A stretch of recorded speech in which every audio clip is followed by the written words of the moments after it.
Suara tangisan anak kecil terdengar lirih dari dalam ruangan di ujung lorong. Matt berusaha menenangkan anak kecil tersebut dan menggendongnya keluar ruangan. Anak kecil itu sudah aman dan selamat. Halo, apa kabar semuanya? Selamat datang di channel Sepertiga Malam. Channel ini akan membahas alur cerita film dan series yang paling hits. Pada episode kali ini, Sepertiga Malam akan membahas rangkuman dan alur cerita TV series yang berjudul Daredevil. Series ini menceritakan seorang superhero bernama Matt Murdock. Di season 1 ini, kita akan melihat bagaimana Matt Murdock dengan kekuatannya melawan kelompok yang memiliki kekuasaan di suatu kota kecil bernama Hell's Kitchen. Season 1 series ini dirilis pada tahun 2015 dan mendapatkan rating 8,6 di situs IMDb. Yang membuat unik dari series ini adalah karakternya alias Matt Murdock memiliki keterbatasan penglihatan. Coba bayangkan, seseorang yang buta namun bisa menjadi superhero. Bagaimana melawan penjahatnya? Daripada penasaran, langsung aja kita bahas filmnya.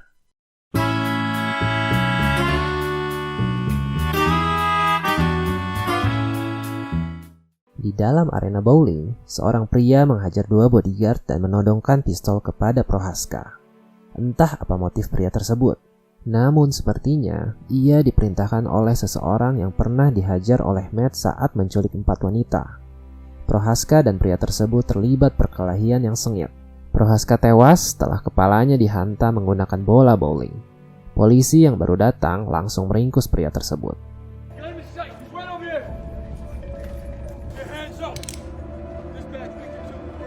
Seorang pastor yang mengenal ayah Matt mengajak Matt untuk meminum kopi dan mengobrol. Namun ajakan tersebut ditolak oleh Matt. Di saat yang bersamaan, seorang jurnalis investigasi bernama Ben Urich sedang berbincang dengan seseorang di sekitar dermaga. Artikel mengenai skandal Union Light yang muncul di media beberapa waktu lalu merupakan tulisan dari Ben. Saat ini ia sedang mengumpulkan informasi terkait bisnis kejahatan yang dijalankan oleh kelompok Rusia. Matt, Foggy, dan Karen mendengar seseorang mengetuk pintu kantor mereka. Karen pun membukakan pintu dan ternyata si pria berkacamata lah yang mengetuk pintu. Si pria berkacamata memperkenalkan dirinya bernama James Wesley. Ia menyampaikan tujuannya datang adalah untuk mengontrak firma hukum Matt dan Foggy menjadi bagian dari konsorsium bisnisnya. Matt merasa curiga. Mengapa seseorang yang mewakili bisnis besar mau mengontrak firma hukum mereka yang kecil? Foggy merasa tertarik setelah James memperlihatkan nilai kontrak yang akan diajukan. Namun Matt terus bertanya untuk mencari tahu alasan sebenarnya James mendatangi mereka. Merasa tersudutkan, James pun melontarkan kata-kata yang menyinggung Karen. Setelah meminta maaf, James menyodorkan berkas sebuah kasus dan meminta Matt dan Foggy untuk mengulas kasus tersebut sebelum mengambil keputusan. Setelah itu pun James pergi meninggalkan kantor mereka. Foggy meluapkan kekesalannya dengan sikap Matt barusan. Namun tidak digubris oleh Matt. Matt kemudian pergi untuk membuntuti James. Ia mendengarkan James melaporkan kepada seseorang bahwa semuanya sudah diurus. Hal itu membuat Matt semakin curiga. It's been taken care of, sir.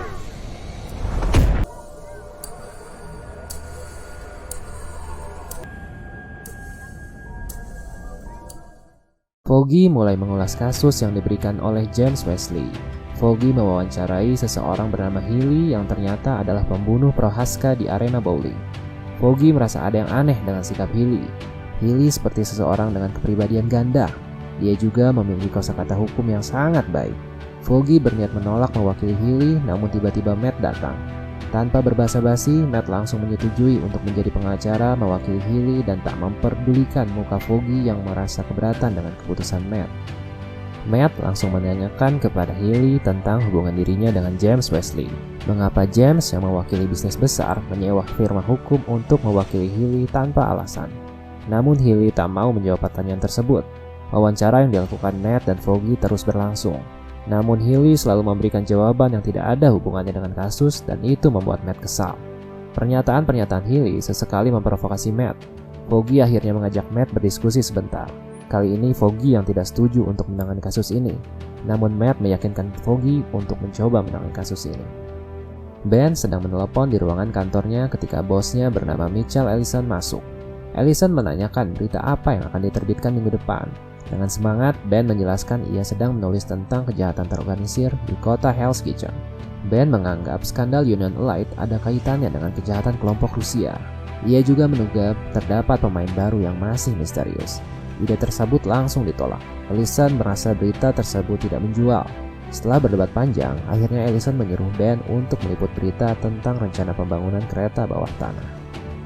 Di gedung Union Elite, Karen diminta oleh tim legal untuk menandatangani formulir kesepakatan tak membuka informasi terkait mantan atasan dan terkait Union Elite kepada siapapun. Karen dianggap membocorkan informasi skandal Union Elite kepada media, dan itu dianggap telah melanggar kontrak kerja saat Karen dulu bekerja di Union Elite. Tim legal dapat menuntut Karen atas kejadian tersebut. Namun, apabila Karen menandatangani formulir kesepakatan yang diajukan tadi, maka mereka tidak akan menuntut Karen. Di suatu rumah sakit, Ben datang menjenguk istrinya yang sedang sakit. Keesokan harinya di persidangan, Foggy sedang berbicara di depan juri dan hakim. Matt mendengarkan suara jam tangan James Wesley yang baru datang ke ruang persidangan. Seketika ia juga mendengarkan bunyi detak jantung yang berdegup sangat kencang dari seorang wanita di kursi juri. Wanita itu menengok ke arah James dan mukanya terlihat sangat cemas. Comments that I want you to consider if you should fail.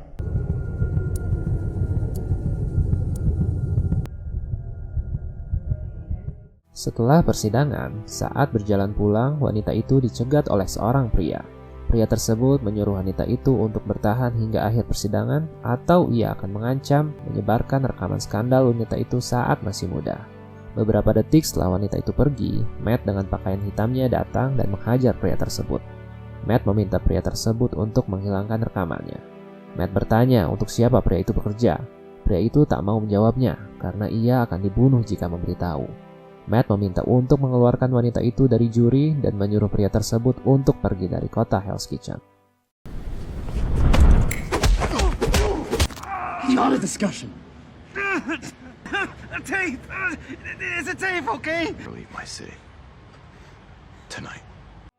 Di sidang keesokan harinya, wanita itu keluar dari posisi juri dan digantikan oleh orang lain. Hakim meminta pengacara pembela menyampaikan argumennya di depan juri. Matt pun berdiri di depan para juri. Sebelum menyampaikan argumen, ia mendengarkan detak jantung dari semua juri. Semua orang kebingungan karena Matt terdiam cukup lama. Setelah diperingatkan oleh hakim, akhirnya Matt menyampaikan argumennya. Para juri terlihat sedikit tergugah dengan kata-kata Matt yang sangat luar biasa. Pria beruban alias bos dari Union Elite yang bernama Leland sedang terlibat pembicaraan bersama James di dalam mobil. Dia meminta untuk dipertemukan dengan pemimpin mafia penjahat, namun permintaan tersebut ditolak oleh James. Leland juga mempertanyakan keputusan James menyewa pengacara amatir untuk membela Hilly yang tidak lain adalah Matt dan Foggy. Karen memutuskan untuk mendatangi Ben ke kantornya. Ia menawarkan cerita tentang skandal Union Elite. Karen mengatakan kepada Ben bahwa skandal tersebut jauh lebih besar dari yang ditulis di artikelnya. Di hari pembacaan keputusan sidang, Matt mendengar suara jam tangan dari James yang baru memasuki ruangan sidang. Seketika ia juga mendengar detak jantung yang sangat kencang dari ketua juri. Matt mengetahui bahwa ketua juri telah diancam seperti juri wanita sebelumnya. Keputusan sidang pun mengatakan juri tidak sepakat dan sidang dibatalkan. Matt yang frustasi memutuskan untuk menyelesaikan hal ini dengan caranya sendiri. Di malam hari saat Hilly sedang berjalan menuju mobilnya, Matt menyergapnya. Mereka berdua terlibat perkelahian sengit. Hilly tampak bisa mengimbangi kekuatan Matt. Dengan menggunakan besi dan pecahan kaca, Hilly terus menyerang Matt. Matt berhasil menghindari serangan itu dan menjatuhkan Hilly.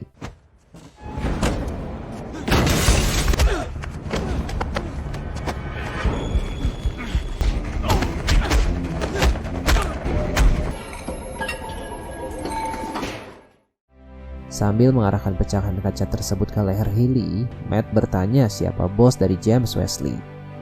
Hilly yang lehernya sudah berdarah terkena sedikit tusukan pecahan kaca akhirnya menyebut nama Wilson Fisk. Hilly yang sudah dilepaskan oleh Matt terlihat panik. Tak seharusnya ia memberitahui nama tersebut, dan ia yakin setelah ini dia dan keluarganya akan dibunuh. Karena ketakutan yang begitu besar, Hilly melihat besi di pagar dan seketika menusukkan kepalanya ke besi itu hingga ia mati. Di suatu pameran seni, seorang pria botak berbadan besar sedang mengamati suatu lukisan. Seniman lukisan tersebut yang bernama Vanessa datang menghampirinya. Vanessa menjelaskan tentang filosofi dari lukisan itu. Dan akhirnya kita diperlihatkan wajah dari ketua mafia penjahat di kota Hell's Kitchen bernama Wilson Fisk atau Kingpin. It's not about the artist's name or the skill required.